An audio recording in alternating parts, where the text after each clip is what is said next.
Lyžiarske stredisko Bachledová dolina v posledných rokoch prešlo neskutočnou prestavbou a má čo ponúknuť v zime aj v lete. Nová kabínová lanovka vás privezie na vrchol, kde sa pokope nachádzajú všetky atrakcie strediska. Chodník korunami stromov, bobová dráha, zážitkové atrakcie pre deti a mnoho iného. Nová reštaurácia aj apartmány sú nádherne zapustené do kopca a budia dojem, ako by tam boli od nepamäti. Na svoje si prídu aj e-bikery. Priamo na vrchole sa nachádza cyklopoint, kde je možné bicykel ľahko zoservisovať a rovnako dobiť jeho baterky.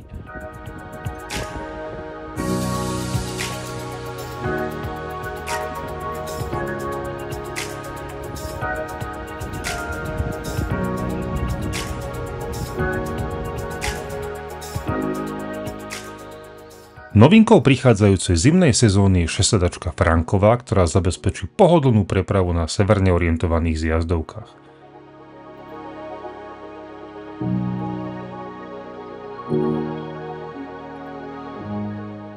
Bachletka má naozaj čo ponúknuť v lete aj v zime.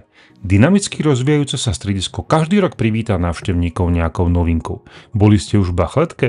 Ak áno, podielte sa v komentároch videa s vašimi skúsenostiami. Ak sa vám naše príspevky páčia, začnite odoberať náš kanál, aby vám neušli ďalšie nové videá.